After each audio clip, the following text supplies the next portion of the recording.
योग वशिष्ठ का उत्पत्ति प्रकरण का आज का टॉपिक है चित्त का विलास ही द्वैत है। यानी चित्त का जो भोग की है इच्छा वो ही अज्ञान है। त्याग और ज्ञान से ही अज्ञान सहित मन का क्षय होता है कि त्यागने की भावना और ज्ञान होने पर अज्ञान जो है उसमें मन के अंदर जो अज्ञान है उसका क्षय यानी खत्म हो जाता वो।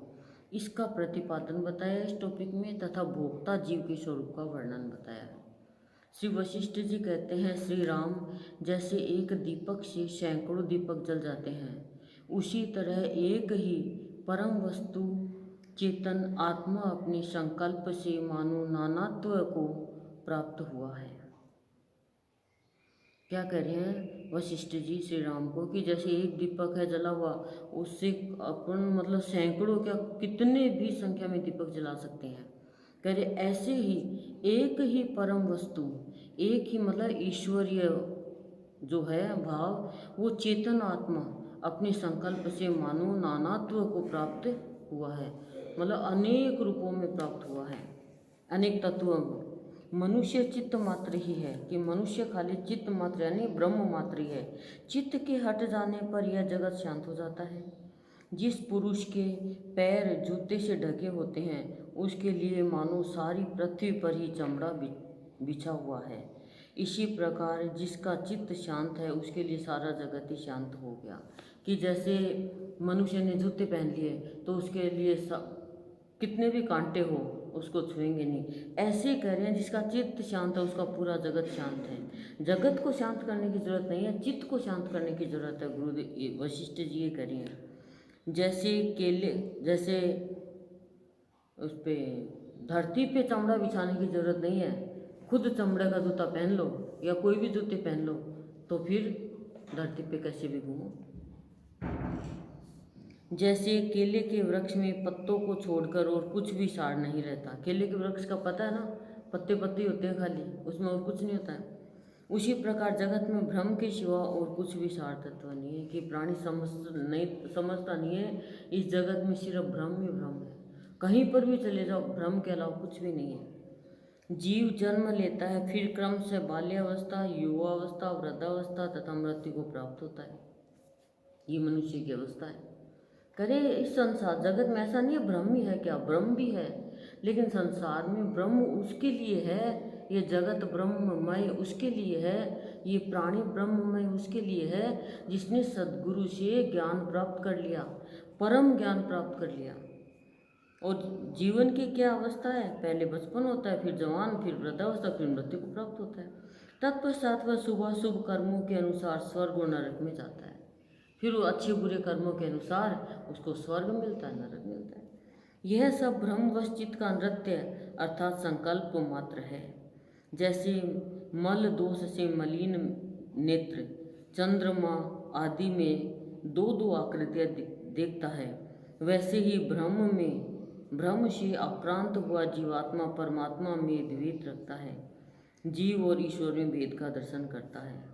क्या कह रहे हैं कि जो प्राणी भ्रम में चला गया वो भगवान को अलग और जीव को अलग समझता है।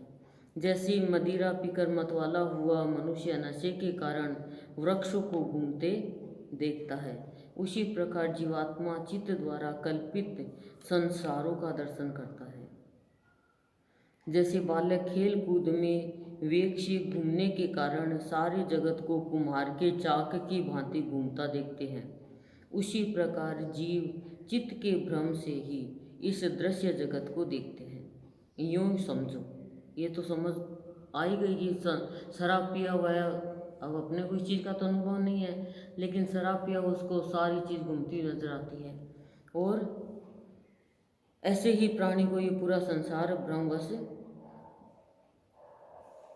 उसी प्रकार जीवात्मा चित्त द्वारा कल्पित संसार का दर्शन करता है। चित्त द्वारा कल्पित संसार का, वास्तविक संसार का दर्शन नहीं कर पाता। क्यों?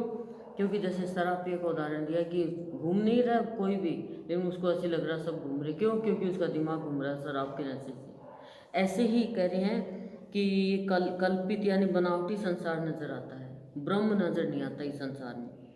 किसको? जो भ्रम में चले गए। मदिरा पीकर मतवाला वो मनुष्य नशे के कारण वृक्षों को घूमते हुए देखता है। सारे वृक्ष उसको ऐसे लगता है वृक्ष क्यों घूम रहे हैं। ऐसे ही भ्रम वाला प्राणी कल्पित संसार का दर्शन करता है। जैसे बालक खेल कूद में वेग से घूमने के कारण सारे जगत को कुमार की चाकी के भांति घूमता देखता। अब बचपन में बच्चे घूमते हैं घूम घूम चक्री घूम घूम चक्री, तो क्या करता है उसको कुमार की चक्की के समान घूमता हुआ दिखता है। उसी प्रकार जीव चित्त के भ्रम से ही इस दृश्य जगत को देखता है। बस चित्त का भ्रम हटाने और ब्रह्म के दर्शन हुए नहीं। जिस पदार्थ का चेतन अनुभव करता है, जिस पदार्थ का चेतन अनुभव करता है, वह चेतन से अतिरिक्त दूसरा कुछ नहीं है। चेतन का अनुभव बहुत कम ज्ञानी जो है वो ही कर पाती है, बाकी संसारी प्राणी नहीं कर पाते। इस प्रकार दृश्य की शांति होने पर विषय न रहने से ईंधन रहित अग्नि के समान चित्त स्वयं शांत हो जाता है।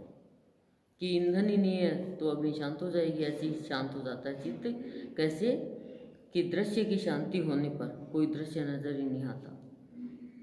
जब पुरुष सच्चिदानंद घन परमात्मा से एकता को प्राप्त होकर पुरुष सच्चिदानंद घन परमात्मा से एकता को प्राप्त होकर निश्चल स्थिति में स्थित हो जाता है, तब वह शांत होकर बैठे या व्यवहार में लगा रहे, दोनों ही अवस्थाओं में भली भांति शांत कहा जाता है।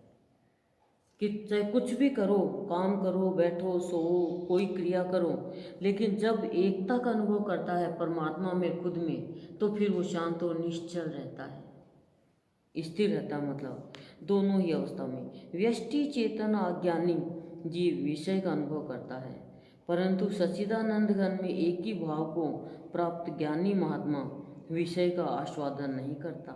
कि सच्चिदानंद घन में एक ही भाव कर लेता है जो कोई ज्ञानी महात्मा, वो फिर विषय का स्वाद नहीं लेता। लेकिन व्यष्टि चेतन अज्ञानी जो व्यष्टि चेतन यानी व्यक्तित्व के चेतन से अज्ञानी है, वो विषय का अनुभव करता है। परम पद में आरूढ़ और सच्चिदानंद घन पर ब्रह्म में एक ही भाव को प्राप्त हुए पुरुष का देह के भान से शून्य और निर्विषय आदि समानार्थक शब्दों द्वारा वर्णन होता है। क्या बताया है? परम पद में आरूढ़ कि परम ब्रह्म पद में जो आरूढ़ हो गया वो सच्चिदानंद पर ब्रह्म में एक ही भाव को प्राप्त करता है कि एक ही भाव है ब्रह्मा का और मेरा। उस पुरुष के देह के भान से शून्य, फिर वो शांत हो जाता, शून्य हो जाता, कोई विकार नहीं रहता, और वो निर्विषय यानी वो इंद्रिय अगोचर आदि समानार्थ शब्दार्थों का वर्णन करता है, शब्दों को वर्णन करता है। यानी क्या अगोचर का मतलब क्या होता है? इंद्रियों द्वारा कुछ भी ग्रहण नहीं करता। जीवात्मा चित्त के संकल्प द्वारा ही स्थूलता को प्राप्त होता है। जीवात्मा चित्त के संकल्पों के द्वारा ही स्थूलता को प्राप्त होता है, यानी इस संसार को प्राप्त होता है। और मैं उत्पन्न हूँ, जीवित हूँ देखता है तथा जन्म और मृत्यु रूप को प्राप्त होता है। स्थूलता को मतलब जन्म और मृत्यु रूप को कौन प्राप्त होता है? चित्त के द्वारा संकल्प किया हुआ। चित्त में कोई भी बात का संकल्प कर लिया कि मेरे को ये पाना है, फिर वो उसी में वो मिलता है उसको। जैसे अभी इससे पहले बताया उस राजा का, राजा ब्राह्मण था, फिर राजा बना, फिर दूसरा राजा बना, तो क्यों बना? चित्त के अंदर संकल्प था। संसार को प्राप्त होता है इत्यादि रूप से मिथ्या भ्रम का दर्शन होता है। चेतन के द्वारा जिस किसी का अनुभव होता है वही स्थूल जगत है। रज्जु में सर्प की भांति प्रतीत होने वाले उस आभास को अविद्या ब्रह्म कहते हैं। रस्सी में सर्प की भांति सर्प दिखता है और ये ज्ञान होता है कि सांप ही है, तो करें इस आभास को, इस अनुभव को अविद्या कहते हैं, यानी भ्रम कहते हैं। इस संसार नामक व्याधि की चिकित्सा एवं निवारण केवल ज्ञान मात्र से संभव है। कि संसार नामक बीमारी, व्याधि यानी बीमारी, इसकी चिकित्सा और इसका निवारण खाली ज्ञान से संभव होगा। बाकी दान धर्म तीर्थ पुण्य कितना भी करो, ज्ञान नहीं है तो बार बार ही संसार में आते रहेंगे। यह संसार चित्त का एक संकल्प मात्र है, इसके बाद में किसी प्रकार का आयास यानी परिश्रम नहीं है। जैसी अच्छी तरह देखभाल करने से रस्सी में सांप का भ्रम मिट जाता है, उसी प्रकार परमात्मा के यथार्थ ज्ञान से यह संसार रूपी भ्रम अवश्य नष्ट होता है। कि रस्सी है, ज्ञान हो गया, ये रस्सी है, सांप नहीं है, तो भ्रम मिट गया। ऐसे ही परमात्मा का ज्ञान हो जाएगा तो ही कह रहे हैं कि ये संसार रूपी भ्रम मिटेगा। नहीं तो ये कितना भी कुछ कर लो, कितना भी बार का ज्ञान ले लो, कितना भी पढ़ लो, कितना भी पैसा हो जाओ, लेकिन इस संसार का ज्ञान नहीं होगा कि संसार क्या है। और स्थूलता को प्राप्त होता रहेगा, जन्म लेगा मरेगा, जन्म लेगा मरेगा। इस बीमारी को हमें काटना है तो हमें सत्य का ज्ञान प्राप्त करना ही होगा। हमारे चित्त में दृढ़ संकल्प हो ये कि मुझे परमात्मा का ज्ञान लेना है, मुझे सत्य का ज्ञान लेना है। बाबा आपने सत्य ज्ञान के लिए सुख की पत्तियाँ चबाई, आप जगह जगह घूमे। गुरुदेव आप सत्य के ज्ञान के लिए बार बार अपने अंतर प्रेरणा से प्रार्थना करते रहे, अंतर के साथी से पुकार करते रहे, तो आपको सत्य की प्राप्ति हुई बाबा के द्वारा। ऐसे ही हमें चित्त में दृढ़ संकल्प करना है कि सत्य को पाना है, तो ये संसार की बीमारी मिटेगी, जन्म मरण की। नहीं तो जन्म लेना ही पड़ेगा। ठीक है, कोई धर्म पुण्य करता है, तीर्थ करता है, सत्संग करता है, तो वो अच्छे घर में, धार्मिक घर में, पैसे वालों घर में, सात्विक विचार वालों घर में पैदा हो जाएगा, लेकिन पैदा होगा। हमें क्यों आना पड़ा इस धरती पे वापस? हमारा जन्म तो था ही, पिछले जन्म हमें याद नहीं है, लेकिन क्यों आना पड़ा? क्योंकि हमें परमात्मा का ज्ञान प्राप्त नहीं हुआ।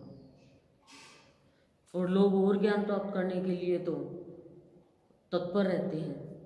जैसे शेयर मार्केट वाले रात रात जग लेते हैं कि भी क्या मार्केट डाउन चल रहा है, कैसे चल रहा है। सोने का मार्केट, जैसे सोने चांदी का मार्केट, हीरे मोती का मार्केट, कपड़े का मार्केट, किराने का मार्केट, ये अलग अलग है। सब अपनी अपनी पैसे की कमाई के लिए अलर्ट है, लेकिन जीवन के लिए अलर्ट कितने हैं हम? श्री राम जीवन वस्तु की अभिलाषा हो, उसी का निश्चित रूप से त्याग करके यदि रहा जा सके तब तो मोक्ष प्राप्त ही है। कह रहे हैं श्री राम, जिस वस्तु की अभिलाषा हो, जिस वस्तु की इच्छा हो, उसका निश्चित रूप से त्याग करके यदि रहा जा सके, त्याग कर दो। इच्छा हो गई फिर भी निश्चित रूप से त्याग करो कि ये मेरे काम की नहीं है, ये ज्ञान तो होना ही चाहिए, तब तो मोक्ष प्राप्त है। इतना करने से कौन सी कठिनाई है? बोले इतना करने से भी प्राणी को कौन सी परेशानी है?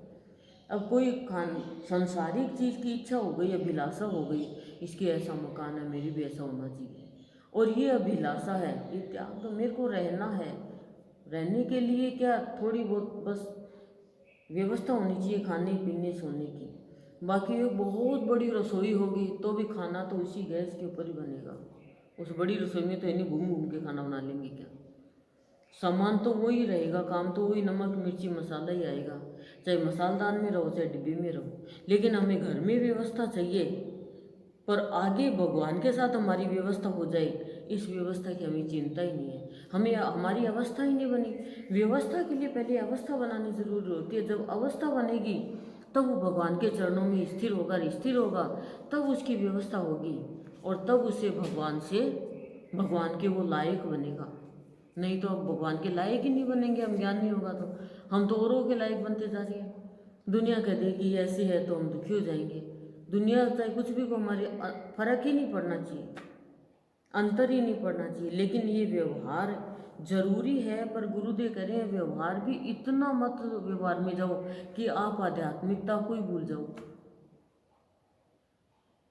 आप संसार को ही भूल जाओ। सारी चीज़ बराबर चाहिए। एक साथ में एक रोटी तो खा नहीं सकेंगे, 4 सब्जी है तो एक हिस्सा इसके साथ लगा लिया, दूसरा दूसरे के साथ लिया, तीसरा तीसरे के साथ लगा लिया, चौथा चौथे के साथ लगा लिया। तो चारों चीज़ ही चाहिए, गृहस्थी भी चाहिए, आध्यात्मिकता भी चाहिए, संसार भी चाहिए और व्यवहार भी चाहिए, सारी चीज़ चाहिए। लेकिन खाली एक ही चीज़ में जाएंगे तो ये तीनों चीज़ छूट जाएगी। तीनों चीज़ छूट जाएगी तो हमारा जीवन अव्यवस्थित हो जाएगा। अब हम भक्ति कर रहे हैं, भक्ति करते हुए हम व्यवहार भी निभाते हैं। बेटी है, बेटा है, जवाई है, पोता पोती है, उनकी भी हम पूरी शादी करना, उनका काम करना वो भी कर रहे हैं, गृहस्थी भी चला रहे हैं। परिवार में, कुटुंब में, संसार में सबके साथ हम कैसा व्यवहार समय समय पे, मतलब 25% व्यवहार करना है, तो हम 20 ही करें, लेकिन हम तो 50 करते हैं। और आध्यात्मिकता में हमें 25 करना है तो हम 2 ही करते हैं, 5 को कहते हैं जा तो हट जा। तो ये गलत है। 2 कौन है? एक भक्त, एक जीव और एक भगवान। और 5 क्या है? 5 तत्व है। तो 5 तत्वों को तो हमने हटा दिया और भगवान को अलग कर दिया और हम आधे अधूरे जीव हैं। आगे कह रहे हैं, श्री राम, जिस वस्तु की अभिलाषा हो उसी का निश्चित रूप से त्याग करके यदि रहा जा सके तब तो मोक्ष प्राप्त हो सकता है। कि मोक्ष चाहिए तो सबसे बड़ी बात बताई है वशिष्ठ जी ने कि जिस वस्तु की अभिलाषा हो, उस अभिलाषा यानी इच्छा हो, उसका निश्चित रूप से त्याग कर दो। हम लोग क्या करते हैं? त्याग तो करते हैं, लेकिन थोड़ी देर बाद में वापस वही इच्छा जागृत हो जाती है। हम त्याग तो कर देते हैं कि ये मैं नहीं खाऊंगी, इच्छा हो गई ये मैं नहीं खाऊंगी, लेकिन 10 दिन बाद में वापस खा लेते हैं। हम त्याग तो कर देते हैं कि मैं क्रोध नहीं करूंगी, लेकिन 10-15 दिन बाद में वापस क्रोध करने लग जाते हैं।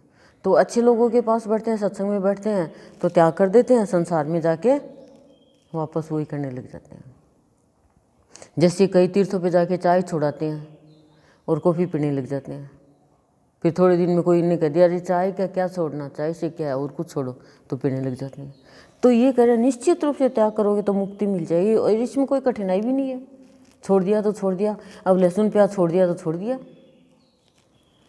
परमात्मा की प्रतिरूप महान उद्देश्य से संपन्न पुरुष जब इस संसार में अपने प्राणों का भी मोह है तिनके के समान त्याग देते हैं, तब जिस सांसारिक वस्तु की इच्छा की गई है केवल उसी का त्याग करने में कंजूसी कैसे की जा सकती है। क्या करें हैं कि परमात्मा की प्राप्ति रूप महान उद्देश्य से, महान उद्देश्य तो परमात्मा को पाने का है, मतलब उसे संपन्न जो पुरुष है, परमात्मा का प्रतिरूप महान उद्देश्य से संपन्न पुरुष जब इस संसार में अपने प्राणों का भी मोह तिनके के समान छोड़ देता है, प्राणों का भी मोह नहीं करता है वो, तब जिस सांसारिक वस्तु की इच्छा की गई है केवल उसी का त्याग करने में कंजूसी कैसे की जा सकती है। फिर प्राणों से बढ़कर तो कुछ है ही नहीं, फिर संसार की इच्छा पूरी वो ख़त्म करने में, त्याग छोड़ने में क्या कठिनाई है? वो तो बहुत आसानी से छूट जाएगी। क्या है संसारिक इच्छा? ये वासना, ये धन, ये मतलब परिवार, यही तो है वासना, और क्या है? यही तो है इच्छा।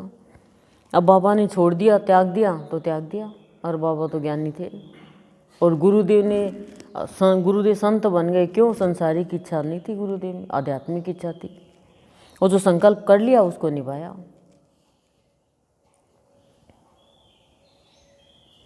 जैसे हाथ में रखा हुआ बेल का फल अथवा सामने खड़ा हुआ पर्वत प्रत्यक्ष दिखाई देता है, उसी प्रकार उस तत्वज्ञ महात्मा के लिए परमात्मा का जन्म आदि विकारों से रहित होना प्रत्यक्ष ही है।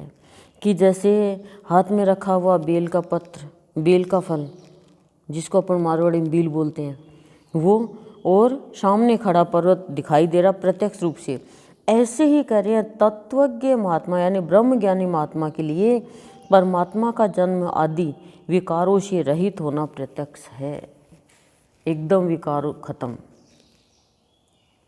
जैसे प्रलय काल का अनंत, अपार, एकार्णव आदि संख्या तरंगों के कारण अनेक सा प्रतीत होता है, उसी प्रकार अप्रमेय परमात्मा ही यानी अपार परमात्मा ही अज्ञान के कारण जगत रूप से प्रतीत हो रहा है।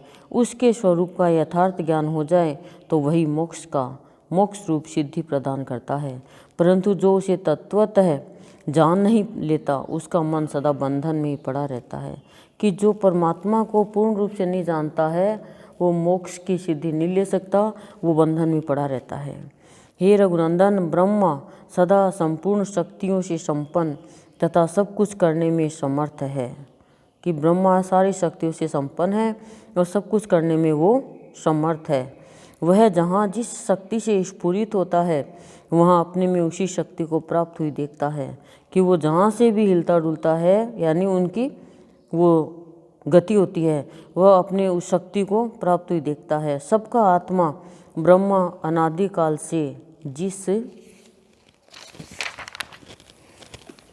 व्यष्टि चेतन को स्वयं जानता है वही यहाँ जीव नाम से कहा गया है, और वह जीव ही संकल्प करने वाला है।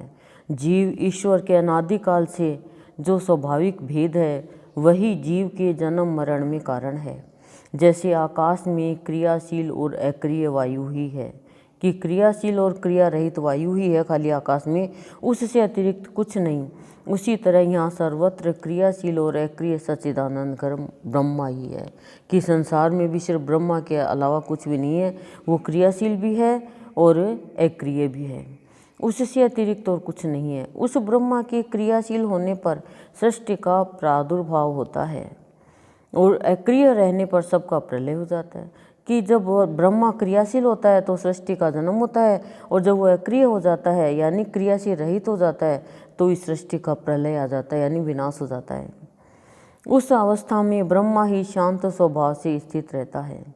जिसने जीव ईश्वर के भेद की कल्पना कर रखी है, ऐसे जीवात्मा को ही भेद की प्राप्ति होती है। वह जीवात्मा ही संसार में संकल्प से नाना प्रकार के विषयों को प्राप्त होता है, कि भेद नहीं करना चाहिए। भेद करने से ही उसको बार बार जीवात्मा की देह प्राप्त होती है, और वह जीवात्मा इस संसार में संकल्प से नाना अनेक प्रकार के विषयों को प्राप्त करता है। यही नाना योनियों को प्राप्त जीवात्मा ज्ञान होने पर शीघ्र मुक्त हो जाता है। बोले यही नाना योनियों को प्राप्त जीवात्मा, अनेक योनियों से प्राप्त जीवात्मा जो आ रहा है, उसको ज्ञान हो गया तो शीघ्र मुक्त हो जाएगा, वो मोक्ष मिल जाएगी उसको। उनमें से कोई मंद अभ्यासी तो साधन करते करते हजारों जन्मों में मुक्ति प्राप्त करता है, और कोई तीव्र अभ्यास करने वाला पुरुष एक ही जन्म में मुक्ति लाभ कर लेता है। मतलब अभ्यास के अनुसार ही मुक्ति मिलती है। स्वभाव के कारण ही जीवात्मा ब्रह्मा और जीव के भेदभाव को प्राप्त हो रहा है। अब विशेष बात बताइए स्वभाव, कि स्वभाव के कारण ही जीवात्मा ब्रह्मा को प्राप्त करता है और स्वभाव के कारण ही जीव के भेदभाव को प्राप्त करता है। इसी से वह गुणों का संग पाकर कर्मानुसार स्वर्ग, मोक्ष, नरक और बंधन आदि के हेतुभूत देह भाव को क्रमशः प्राप्त होता है।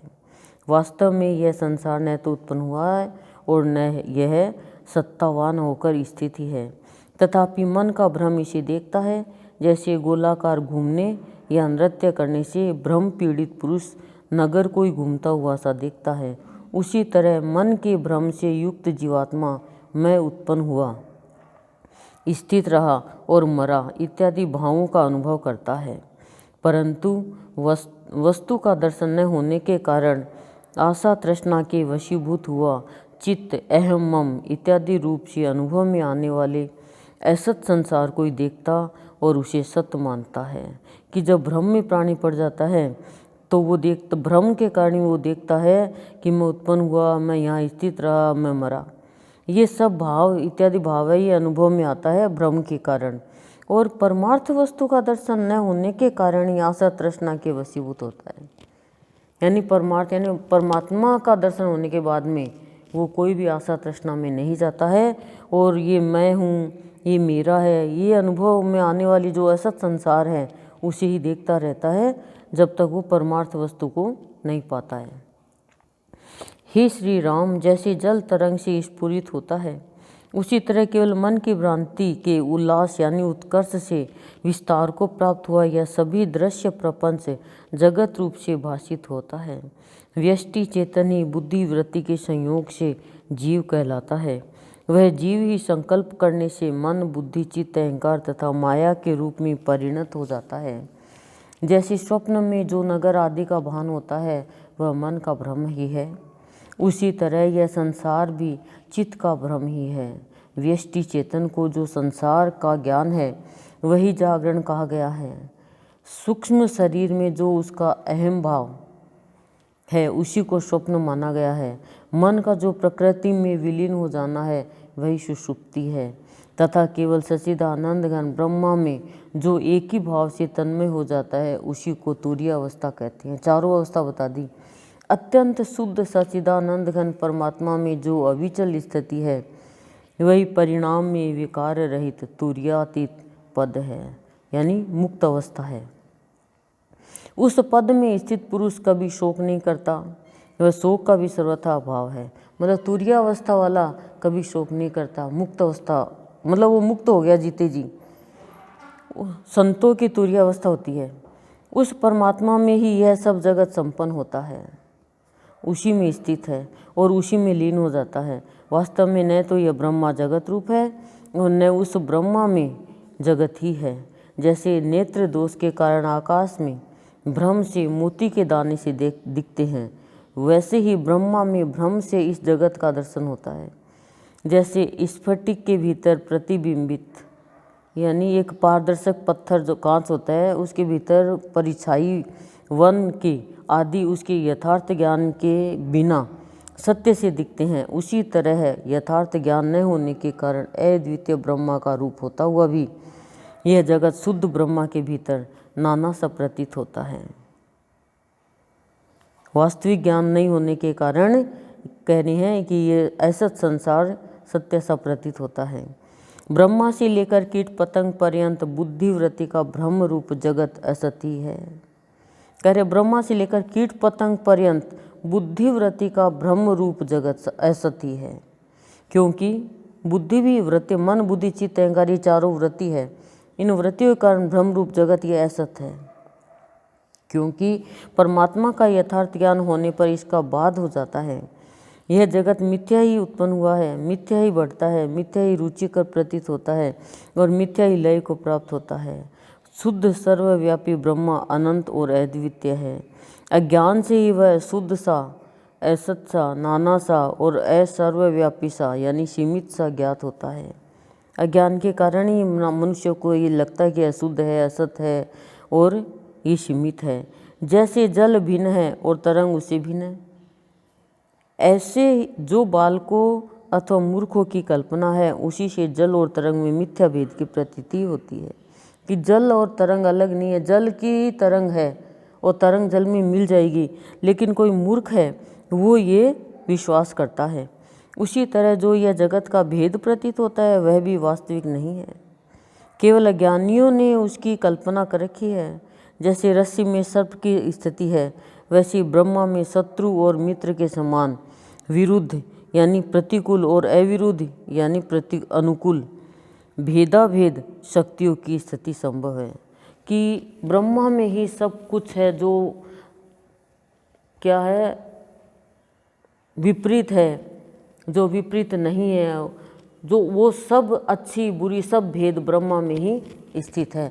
ब्रह्मा से अलग जगत नहीं है, ब्रह्मा जगत है वो ब्रह्मा में समाया हुआ, पूरी सृष्टि ब्रह्मा में ईश्वर में समाई हुई है, हर जीव ब्रह्मा में समाया हुआ। लेकिन अज्ञानी है वो जैसे रस्सी को सांप समझता है, ऐसे ही जगत को भ्रम के कारण और कल्पना के कारण ये देखता है कि संसार सत्य है, लेकिन ये भ्रम है। और जब वो वास्तविक ज्ञान हो जाएगा परमात्मा का, तब वो देख पाएगा कि ये संसार ब्रह्ममय है, फिर वो कल्पना नहीं करेगा। तो आज 66 से 79 का सर्ग पूरा हुआ है उत्पत्ति प्रकरण का।